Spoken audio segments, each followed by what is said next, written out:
Guys, what's going on? I hope you guys are well. I hope you guys are staying safe. I hope everything's good wherever you are.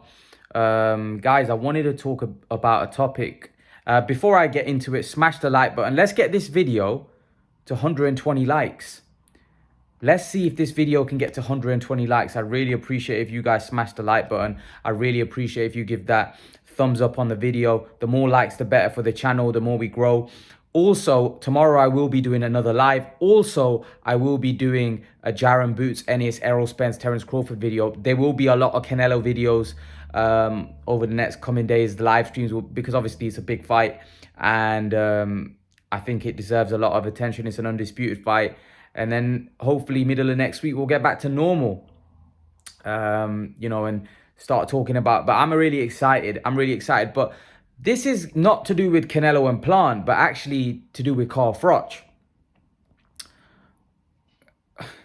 Carl Froch has come out and said that in his prime, he would have been too much for Canelo.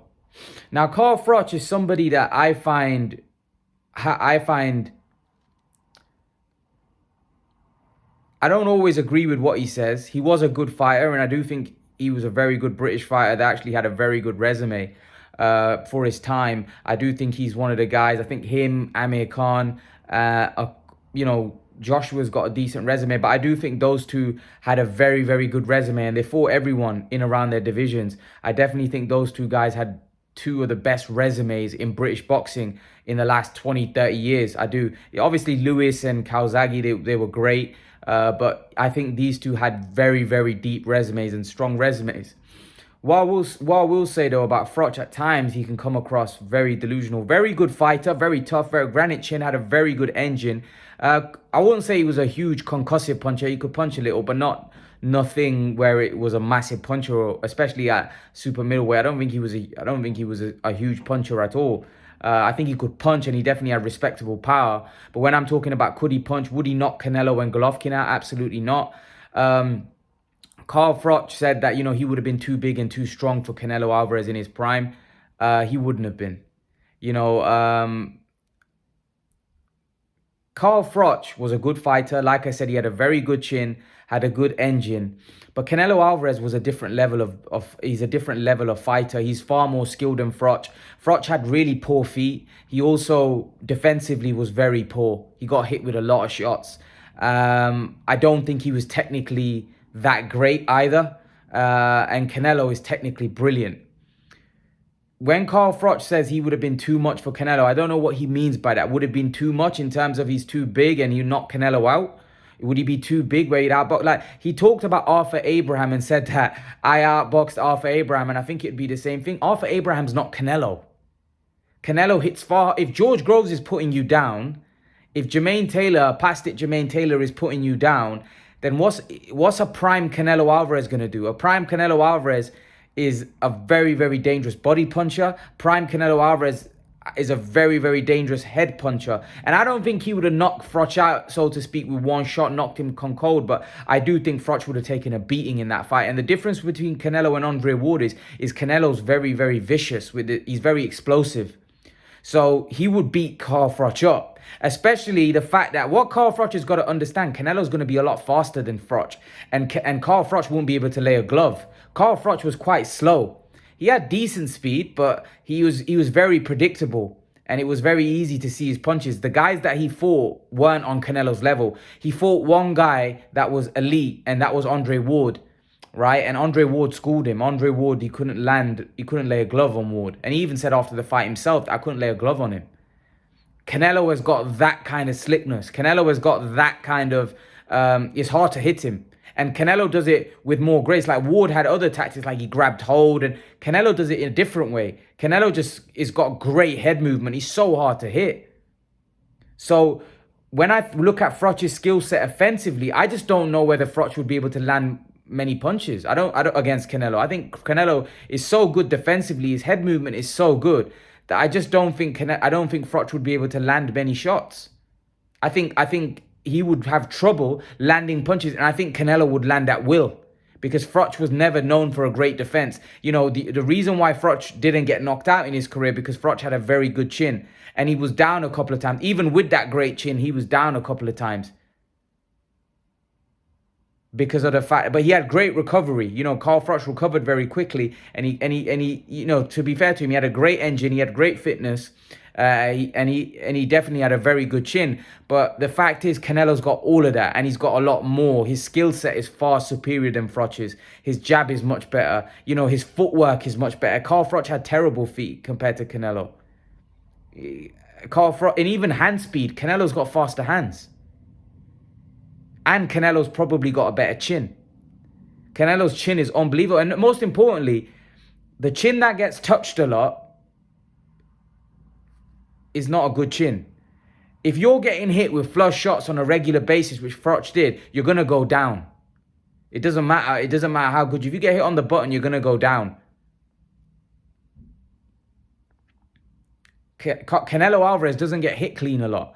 Hence why his chin is even better. Mayweather had a very good chin, but Mayweather didn't get hit a lot, so his chin wasn't tested a lot. Froch went down, even though with that chin, Froch went down because Froch was defensively so poor. He got hit with so many shots. Look at the Kessler fight. He got hit with so many shots. Look at even the Durrell, Pascal, he got hit so many shots. George Groves was literally lighting him up. In both fights, I thought George Groves was landing a lot of shots. So technically, Froch wasn't the greatest fighter. And when you're fighting someone like Canelo Alvarez, you can't be technically that deficient in order to beat him. Because Froch isn't going to be able to keep Canelo at bay with the jab. Canelo's just going to come forward and whip in those body shots, hitting with huge shots. And Carl Froch isn't going to be able to land on Canelo. In order to get Canelo to respect your power, you're going to have to land. And Froch couldn't land on Ward. He definitely wouldn't land on Canelo's even sharper with it, from the waist up, as Christian says. Canelo's very slick. He may not have the fastest feet in terms of movement. He may not be a slick guy in terms of footwork. But in terms of from his waist upwards, you can't land a glove on that guy. It's very difficult to land on Canelo. And I believe he would have I actually believe Canelo could have stopped Froch.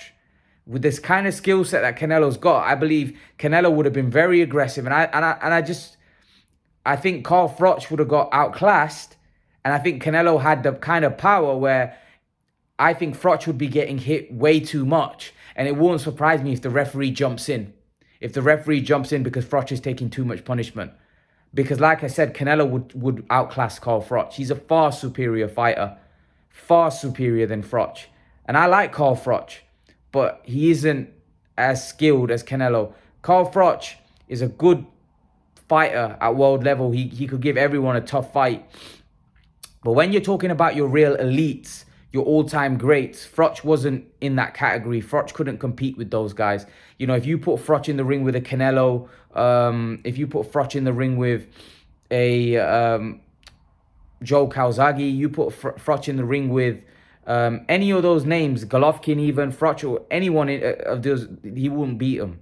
He wouldn't beat him. He didn't beat Kessler.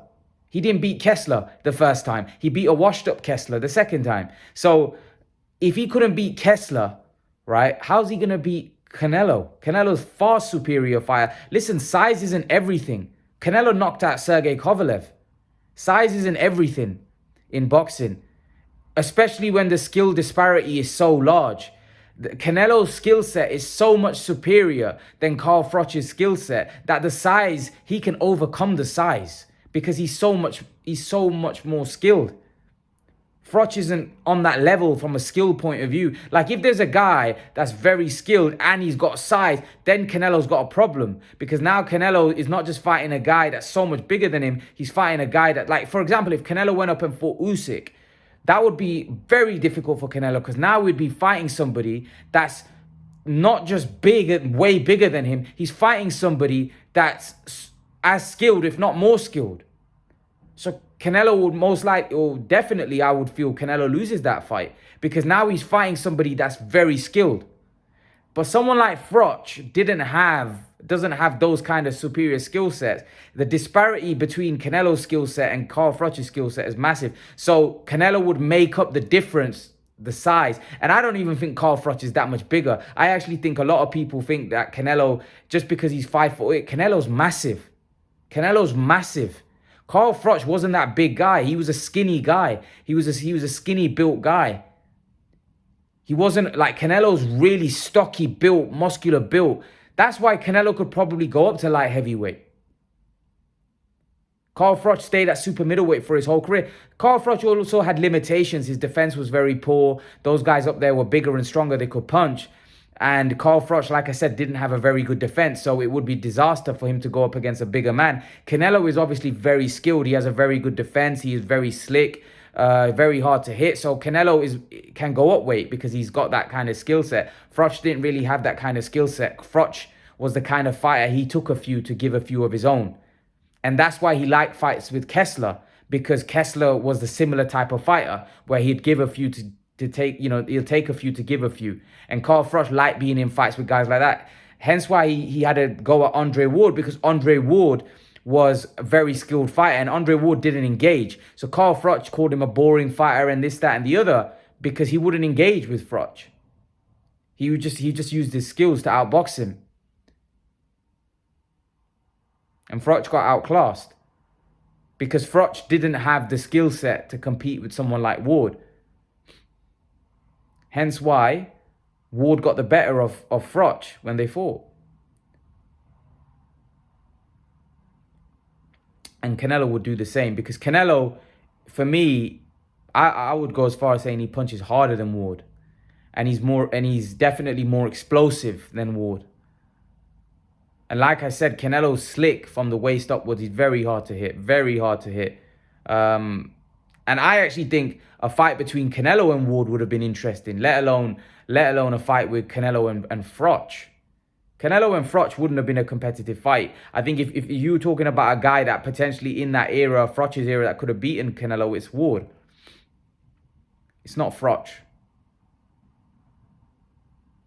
So that's my take on it. But leave your thoughts. Let me know what you think about Carl Froch's comments. And guys, remember to please like, share, subscribe to my channel. I'll see you guys in the next video. Peace.